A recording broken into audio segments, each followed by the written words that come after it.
जीवात जीवात जीवोत्पत्ति सिद्धांत। जीवात जीवोत्पत्ति सिद्धांत है ना। ये जो जीवात जीवोत्पत्ति सिद्धांत है, इस सिद्धांत के अनुसार जो नए जीवों का निर्माण, जो नए जीव है, इस सिद्धांत के अनुसार, ये जो बोल रहा हूँ सुनाई तो दे रहा है आपका, मैं लिख नहीं पा रहा हूँ ज़्यादा, ठीक है।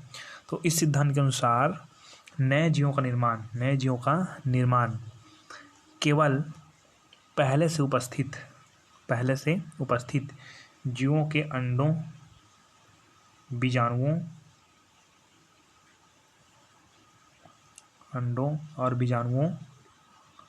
या बीजों, या बोल सकते हैं बीजों। तो इस सिद्धांत के अनुसार, जीवात जीवोत्पत्ति सिद्धांत के अनुसार, कि नए जीवों का निर्माण केवल पहले से उपस्थित जीवों के अंडों, बीजाणुओं, बीजों या प्रवर्धकों, प्रवर्धक आप पढ़ चुके हैं, प्रवर्धकों से संभव है। इस सिद्धांत के अनुसार, जीवात जीवोत्पत्ति के सिद्धांत के अनुसार, इन्होंने पूर्णतः ना जो स्वतः जन्मवाद अभी बताया ना पिछले में, उसको पूरा फ्लॉप कर दिया इन्होंने। किसने? जीवात जीवोत्पत्ति सिद्धांत ने। मतलब इसका कहना यह है कि नए जीवों का निर्माण है वो नए जीवों का निर्माण केवल पहले से उपस्थित जीवों के अंडों, बीजों या प्रवर्धकों से संभव है। ठीक है। इस सिद्धांत के प्रमुख समर्थक में आता है फ्रांसिस्को रेड्डी और लुई पाश्चर। तो हमारा जो अभी जो मेन टॉपिक है उसको मैं बताने वाला हूँ, वो है फ्रांसिस्को रेड्डी का प्रयोग। किसका प्रयोग है? फ्रांसिस्को रेड्डी। जो ये जो चित्र बनाया हुआ फ्रांसिस्को रेड्डी के लिए ही था, है ना। चलिए तो कहानी स्टार्ट करिए। देखिए आप लिखते जाइए, सुनते जाइए कहानी को, है ना, किस तरह से बताया जा रहा है। तो सर्वप्रथम यहाँ शुरू करना स्टार्ट। ये डिब्बे दिख रहा है। तो सर्वप्रथम फ्रांसिस्को रेड्डी ने मांस तथा मछलियों को कई कांच के चौड़े मुंह वाले जारों में रखा। यहाँ पर जार दिखाई दे रहा है आपको, है ना। कि सर्वप्रथम फ्रांसिस्को रेड्डी ने ये मांस रखा हुआ है वो, ठीक है, मांस और मछलियों को टुकड़े को कई कांच के चौड़े मुंह वाले जारों में रखा। चौड़े मुंह वाला किस में रखा है? जारों में रखा, ठीक है। इनमें से आधे जारों को मक्खियों से बचाने के लिए उन्हें बंद कर दिया। यहाँ पर बंद कर दिया, इधर देखिए, इन्होंने आधे जार को मक्खियों से बचाने के लिए क्या कर दिया? बंद कर दिया। तथा आधी संख्या के जारों को मुंह को क्या रखने दिया? खुला रखने दिया, ठीक है। कुछ दिनों बाद अध्ययन करने पर पता चलता है कि बंद जारों में मक्खियाँ नहीं बन पाई। जो डिम्ब होता है, डिम्भक बोलते हैं उसको, है ना। मक्खी पहले नहीं बनता, पहले डिम्भक बनता है, उसके बाद मक्खी बनती है ना। उसको डिम्भ बोलते हैं ना, डिम्भक भी कहते हैं, लेकिन डिम्भ भी कहते हैं। तो क्या हुआ कि उन्होंने जब कुछ दिनों बाद पश्चात अध्ययन करने पर पता चला कि जो बंद जार है, उस बंद जार के डिम्भक में मक्खियाँ नहीं बन पाई। देखिए यहाँ पर मछली रखा गया है और मांस रखा गया है ना। मछली और क्या रख दिया गया है? मांस रख दिया गया है सभी में। तो जो कुछ दिनों पश्चात अध्ययन करने पर पता चलता है कि बंद जारों में डिम्भक या मक्खियाँ नहीं बन पाई। यहाँ पर ना मक्खियाँ व डिम्भक नहीं बन पाए, लेकिन जो खुले जार हैं, उस खुले जार में छोटे छोटे मक्खियों के डिम्भक चलते हुए दिखाई दिए। यहाँ पर छोटे छोटे, यहाँ बहुत सारे क्या दिखाई दिए? मक्खियाँ के जो डिम्भक है ना, छोटे छोटे को डिम्भक बोलते हैं, ठीक है। तो मक्खियाँ के छोटे छोटे मक्खियों के डिम्भक चलते हुए दिखाई दिए। बंद जारों में मक्खियों के डिम्भक नहीं बनना वे स्वतः जननवाद सिद्धांत के प्रति लोगों का विश्वास को क्या करने लगा? कम करने लगा। स्वतः जननवाद में क्या बोला गया था कि अपने आप क्या बनता है? अपने आप जीव बनता है। लेकिन यहाँ पर तो कोई जीव नहीं बन रहा है, और यहाँ पर बन रहा है क्योंकि यहाँ पर कोई कुछ ना कुछ पदार्थ है जो बना रही है, ठीक है। तो उसका जो कहना था कि स्वतः जननवाद का कहना यह था कि स्वतः ही किसी जीव का निर्माण होता है, वो गलत हो गया। क्योंकि इसके अंदर क्यों नहीं हुआ स्वतः जनन? यहाँ तो स्वतः जन हो गया, ठीक है, कहीं ना कहीं से आ गया होगा, लेकिन यहाँ से यहाँ पर तो नहीं हुआ। और ये भी स्वतः जनन नहीं हुआ है, इसमें ना कहीं तरह से उसके जो पुराने जीव है, पुराने बीज है, उन्हीं से ही इसका निर्माण हुआ है। पुराने जो बीजाणु है, अंडे है, यही से बना हुआ है ये जितने भी डिम्भक बने होंगे वो। और स्वतः जन्मवाद का कहना यह था कि अपने आप बन जाता है, लेकिन इस वाद का कहना था कि अपने आप नहीं बनता है ना। तो इस प्रकार क्या हुआ कि उसमें डिम्भक नहीं बने, है ना। अब क्या लिखना है कि रेड्डी के प्रयोग को स्वतः जन्मवाद के समर्थकों ने काटने की कोशिश की। क्या काटने की कोशिश की कि रेड्डी के प्रयोग में बंद जार में O2 नहीं थी। ये जो बंद जार है ना, अब स्वतः जननवाद वाले क्या बता रहे हैं, स्वतः जननवाद वाले ये बता रहे हैं कि जो बंद डिब्बक है, ये जो बंद डिब्बे हैं, इस बंद डिब्बे में ना इस बंद डिब्बे में कोई भी क्या नहीं था, ऑक्सीजन की मात्रा नहीं थी, किसी भी तरह से ऑक्सीजन की मात्रा नहीं थी। इसीलिए इस बंद डिब्बे में क्या नहीं बना, मक्खियों के डिम्भक नहीं बने। इस तरह से बोला गया। किसने बोला? स्वतः जननवाद ने। अर्थात स्वतः जननवाद के समर्थकों ने यह कहकर रेड्डी की बात काटने की कोशिश की कि बंद डिब्बे में O2 की कमी थी, ठीक है। लेकिन लास्ट में ना जो फ्रांसिस के रेड्डी है ना, उन्होंने ही अपना बात मनवाने के लिए क्या रह गए, सफल हुए, ठीक है। इसको कहानी क्या लिखना है आपको, देखिए एकदम सिंपल है कि सर्वप्रथम रेड्डी ने फ्रांसिस्को रेड्डी ने मांस तथा मांस एवं मछलियों के टुकड़े को कांच के चौड़े मुंह वाले जार में रखा। इसमें से आधे जार को उन्होंने ढक दिया या बंद कर दिया। आधी संख्या के जारों को मुंह को खुला रखने दिया। ये वाला बात है, इसको खुला रखने दिया। कुछ दिनों के पश्चात अध्ययन करने पर पता चलता है कि जो बंद जार है, यहाँ पर जो कौन सा जार है, बंद जार है, जो बंद जार है उस बंद जार में मक्खियों के डिम्भ नहीं बने, लेकिन खुले जार वाले में छोटे छोटे क्या बनने लगे, डिम्भक बनने लगे, जो कि स्वतः जननवाद को क्या करता है, स्वतः जननवाद के ऊपर अविश्वास बढ़ाने का कार्य करता है, ठीक है। यहाँ इतना लिखना है। उसका ये लिखना है नॉर्मल कि इस रेड्डी के प्रयोग को स्वतः जननवाद के समर्थकों ने यह अगर काटने की कोशिश की कि जो बंद डिब्बे हैं उसमें डिम्भक ना बनने का कारण क्या था कि उसमें क्या नहीं थे, O2 नहीं थे। यह फ्रांसिस्को रेड्डी का प्रयोग, ठीक है। अब फ्रांसिस्को रेड्डी के प्रयोग के बाद, ठीक है, जो जीवात जीवोत्पत्ति सिद्धांत, हमारे जो चौथा नंबर का पॉइंट है ना, जीवात जीवोत्पत्ति सिद्धांत, मैं 3 पॉइंट बताया हूँ, उसमें चौथा नंबर का पॉइंट है जीवात जीवोत्पत्ति सिद्धांत। तो उस जीवात जीवोत्पत्ति सिद्धांत का पहला प्रयोग था फ्रांसिस्को रेड्डी का प्रयोग। किसका प्रयोग था ये? फ्रांसिस्को रेड्डी का प्रयोग था, ठीक है। अब फ्रांसिस्को रेड्डी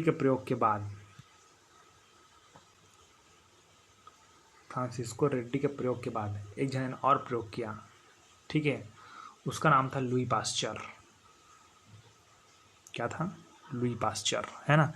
तो जीवात जीवोत्पत्ति सिद्धांत का पहला प्रयोग था फ्रांसिस्को रेड्डी का प्रयोग। तो आप डायरेक्टली ये भी कह सकते हैं कि फ्रांसिस्को रेड्डी का प्रयोग को समझाइए, ठीक है, उतना है। अब जो दूसरा, अब जीवात जीवोत्पत्ति सिद्धांत है उसका ना जो दूसरा प्रयोग है उसका है लुई पास्चर का प्रयोग। किसका प्रयोग है? लुई पास्चर का प्रयोग, ठीक है। तो लुई पास्चर ने कैसे प्रयोग से सिद्ध किया कि स्वतः जननवाद गलत है, तो यहाँ पर देखिएगा, है ना। तो लुई पास्चर ने सर्वप्रथम क्या किया, इसको भी हम लोग कहानी की तरह ही सुनना, ठीक है। कहानी की तरह सुनना तो कैसे, पॉइंट टू पॉइंट देखते रहिए।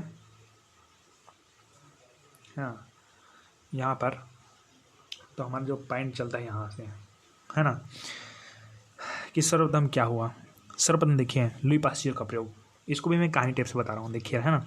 लुई पास्चर का प्रयोग, तो लुई पास्चर ने फ्रांसिस्को रेड्डी को प्रयोग को समर्थन किया। यहाँ शुरू करेंगे। लुई पास्चर ने, जो बोल रहा हूँ सुनते रहिए और सुनकर लिखते जाइए, कि सर्वप्रथम लुई पास्चर ने फ्रांसिस्को रेड्डी के प्रयोग को समर्थन किया, ठीक है।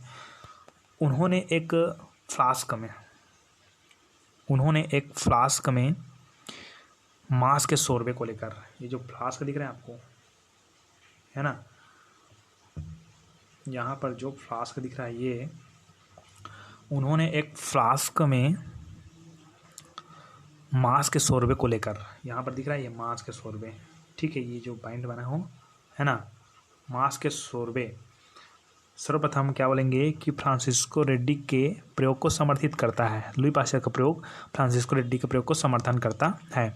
उन्होंने एक फ्लास्क में, उन्होंने एक इसमें फ्लास्क में मांस के शोरबे को लेकर उसे अच्छी तरह से उबाला। यहाँ पर देखो लैंप लगा हुआ है, ठीक है। तो उन्होंने एक फ्लास्क में मांस के शोरबे को लेकर अच्छी तरह से उबाला तथा फ्लास्क के मुंह को गर्म करके, इसके जो मुंह है यहाँ पर भाग है, ठीक है, पहले ऐसे लंबा हुआ होगा, ये देखो ये फ्लास्क है तो पहले ऐसे लंबा था, ठीक है, ये वाला जो पॉइंट है ऐसे लंबा था, तो यहाँ को पूरा गर्म कर दिया। क्या कर दिया? गर्म कर दिया, ठीक है। तो एक फ्लास्क में मांस के शोरबे को लेकर उन्हें अच्छी तरह क्या किया गया? उबाला गया, यहाँ से उबाला गया। उबालने के पश्चात फ्लास्क के मुंह को गर्म करके, ठीक है, फ्लास्क के मुंह को क्या करके? गर्म करके एस आकार की नली में, ठीक है, बदल दिया। कौन से आकार की नली में बदल दिया? एस आकार, यहाँ पर दिख रहा है एस आकार की। ये जेट बनाने की तकनीक के माध्यम से, जेड टाइप से भी दिख रहा है ना, तो जेट बनाने की तकनीक के हिसाब से लिखते हैं, लेकिन नॉर्मल आप लिखना है कि उन्होंने फ्लास्क के मुंह को क्या करके? गर्म करके एस आकार के नली में बदल दिया, ठीक है। या पूरा लिखेंगे तो कैसे लिखेंगे कि उन्होंने फ्लास्क के मुंह को गर्म करके एस आकार की नली में जेट बनाने की प्रक्रिया का अनुसरण करने हुए बदल दिया। तो इतना लंबा लिखने की जरूरत नहीं है, डायरेक्टली क्या लिखना है कि उन्होंने फ्लास्क के मुंह को गर्म करके एस आकार के नली, एस आकार के क्या है? नली में बदल दिया, ठीक है। अब देखिए इतना समझ है। अब क्या हुआ? अब क्या हुआ कि शोरबे को उबालने के बाद, ये जो शोरबा है, मांस का शोरबा है, इस मांस के शोरबे को उबालने के बाद उन्होंने एस नली के मुंह में, एस नली के मुंह में रुई से बंद कर दिया, या एस नली के मुंह को रुई से क्या कर दिया? बंद कर दिया। रुई मतलब तो जानते हो क्या होता है? देख फिर नहीं जानेंगे, नहीं बोलना है ना। तो उन्होंने क्या कर दिया कि नली के मुंह को रुई से क्या कर दिया? बंद कर दिया, है ना। अब बंद करने के पश्चात क्या हुआ? देखिए कुछ दिनों बाद परीक्षण या निरीक्षण करने पर पाया गया कि मांस के शोरबे में किसी भी प्रकार के जीवाणु नहीं बने। जो मांस के शोरबे उसमें किसी प्रकार के जीवाणु नहीं बने, किसी प्रकार के जीवाणु नहीं बने, ठीक है। अब यही से समझ आ जाता है कि स्वतः जननवाद पूरा गलत था, क्योंकि स्वतः जननवाद ने क्या बोला था कि स्वतः ही किसी जीव की उत्पत्ति हो जाती है, लेकिन जीवात ज्योत्पत्ति सिद्धांत ने ये बताया, अर्थात लुई पास्चर का प्रयोग ने ये बताया कि किसी भी तरह से नए जीवाणु नहीं बनते हैं। चलिए अब फिर से देखते हैं हम लोग ना। उन्होंने एस आकार की नली के मुंह को रुई से क्या कर दिया? बंद कर दिया। बंद करने के पश्चात कुछ दिनों पश्चात पास्चर ने निरीक्षण करने पर पाया कि जो मांस के शोरबे हैं, उस मांस के शोरबे में किसी भी प्रकार के जीवाणु नहीं थे, ठीक है। अब उन्होंने क्या बोला था? स्वतः जननवाद ने ये बोला था कि जो बंद डिब्बे थे, जो फ्रांसिस्को रेड्डी ने प्रयोग किया था ना, उसके जो बंद डिब्बे थे, उस बंद डिब्बे में O2 नहीं गया, इसीलिए स्वतः जननवाद नहीं हुआ, ऐसा बोला था। लेकिन इसने ये सिद्ध किया कि यहाँ पर रुई लगाए है ना, तो रुई लगाने में वहाँ से तो ऑक्सीजन तो गया ना, अंदर ऑक्सीजन गया, उसके बावजूद भी स्वतः जनन नहीं हुआ। यहाँ से रुई से ऑक्सीजन यहाँ से होते हुए यहाँ गया। फ्रांसिस्को रेड्डी को प्रयोग को क्यों नकार दिया गया था? क्योंकि उन्होंने उसमें बंद डिब्बे थे, उसमें ऑक्सीजन नहीं गए थे, ऐसे बोला जा रहा था। लेकिन इसने क्या किया कि रुई डाल दिया है ना, इससे मतलब ये हुआ कि ऑक्सीजन तो गया, लेकिन कोई अन्य जीव नहीं जा पाया, अंडे है, बीजाणु है वगैरह नहीं जा पाया, ठीक है। अतः यहाँ पर क्या नहीं हुआ? नए जीव नहीं बने, जो कि पूर्णतः स्वतः को क्या कर देता है? समाप्त कर देता है। चलिए तो फिर से बताया तो एक बार, उन्होंने क्या होगा कि जो कांच के नली है, नली के मुंह है, एस नली के मुंह है, एस नली के मुंह को रुई से बंद कर दिया। कुछ दिनों पश्चात निरीक्षण करने पर पाया गया कि मांस के शोरबे में किसी भी प्रकार के क्या नहीं बने? जीवाणु नहीं बने, ठीक है। रुई एस नली के शीर्ष को बंद करने के बाद, रुई से एस नली के शीर्ष को बंद करने के बाद ऑक्सीजन का प्रवाह तो रुकी, ठीक है। मतलब ऑक्सीजन का प्रवाह नहीं रुकी, मतलब ऑक्सीजन का प्रवाह तो रुई से होकर बना ही रहा ना, अर्थात ऑक्सीजन मिलने के पश्चात भी स्वतः जनन संभव नहीं हुआ, ठीक है। अब देखिए, अब उन्होंने क्या किया कि उन्होंने लास्ट में अंततः उन्होंने एस नली के मुंह को तोड़ दिया। ये जो एस नली के मुंह है उसको क्या कर दिया? तोड़ दिया, ठीक है, ब्रोकन। ऐसा ब्रोकन हार्ट होता है बट ब्रोकन नली। तो यहाँ पर क्या हुआ कि उन्होंने कांच की नली को क्या कर दिया, तोड़ दिया। तोड़ने के कुछ दिनों के पश्चात उसमें जीवाणु पनपना शुरू हो गए। ये जो बैक्टीरिया है, जीवाणु, ठीक है, बैक्टीरिया पनपना शुरू हो गए, आ गए। तो पास्चर के यहाँ प्रयोग ये बताया कि जब इसको हम लोग तोड़े हैं तो यहाँ पर कोई ना कोई और बीजाणु है, अन्य जीव यहाँ पर आए, तो उन्हीं से नया क्या बनते गया, बैक्टीरिया बनते गया, जीवाणु बनते गया। मतलब स्वतः ही कोई जीवाणु नहीं बना, कोई अन्य जीवाणु यहाँ पर प्रवेश करे होंगे, वहाँ से नए जीवाणु बने। ये पूर्णतः स्वतः जननवाद के अस्तित्व को 100% समाप्त करने में सक्षम रहा। ये आपका पॉइंट है, जीवाज्योत्पत्ति सिद्धांत का फ्रांसिस्को रेड्डी का प्रयोग और लुई पास्चर का प्रयोग। इसको अलग अलग क्वेश्चन में पूछा जा सकता है कि फ्रांसिस्को रेड्डी का प्रयोग क्या है, लुई पास्चर का प्रयोग क्या है। ठीक है, आगे का जो 5वें नंबर का जो पॉइंट है, 5वें नंबर का जो पॉइंट है उसका नाम है ब्रह्मांड सिद्धांत। चलिए, ये सिद्धांत है, इसको क्यों छोड़ दो। और ब्रह्मांड सिद्धांत, ठीक है, इस सिद्धांत का भी अजीब टाइप से है। इसका जो मेन समर्थक था उसका आर्हेनियस था, वैज्ञानिक नाम आर्हेनियस है। ठीक है, इस सिद्धांत का क्या हुआ था कि जीवन की उत्पत्ति ना वो पृथ्वी में ना होकर किसी अन्य ग्रह में हो। ये जो पृथ्वी है और ये दूसरा ग्रह है, तो इन सभी वैज्ञानिक बोल रहे थे पृथ्वी में पहला जीव बना, लेकिन ये तो कुछ अजीब टाइप था। आर्हेनियस का कहना ये था, इस सिद्धांत का कहना था, ब्रह्मांड सिद्धांत का या बीजाणुवाद का, कि जो जीवन की उत्पत्ति पृथ्वी न होकर किसी अन्य ग्रह पर हुई है, वहाँ से सरल जीव के रूप में जीवाणु पृथ्वी पर आए तथा विभिन्न रूप से रूपांतरण हुआ और नए विकास हुआ, नए जीव का क्या हुआ, विकास हुआ। ठीक है, तो ये ब्रह्मांड सिद्धांत था। ये भी इस एक तरह से मान्यता नहीं मिल पाई इसको। ठीक है, और लास्ट आपका पॉइंट जाता है 6वां नंबर का। 6वां नंबर पॉइंट चलता है आकस्मिक अकार्बनिक उत्पत्ति, है ना। इसको आधुनिक उत्पत्ति कहेंगे हम लोग आगे। ठीक है, तो आधुनिक उत्पत्ति उसको हम लोग बाद में पढ़ेंगे। तो हमारे जो आज के जो वीडियो था उसका मेन टॉपिक कौन था, मेन टॉपिक था फ्रांसिस्को रेड्डी का प्रयोग। ठीक है, और दूसरा पॉइंट था लुई पास्चर का प्रयोग। ठीक है, तो आप ये दोनों को ही बनाएंगे चित्र समेत। ठीक है, फ्रांसिस्को रेड्डी का प्रयोग और लुई पास्चर का प्रयोग। ठीक है, और चैनल में लाइक शेयर मत करिए, कोई दिक्कत नहीं है, बट उसको सब्सक्राइब जरूर कर दीजिएगा, क्योंकि सब्सक्राइबर बढ़ना बहुत ज़रूरी है। ओके, अपना क्लास का नाम तो आप जानते ही हैं, बायोलॉजी क्लास, है ना। और संपर्क करना है तो मेरे स्कूल से कर सकते हैं आप, सॉरी स्कूल से मत करिए,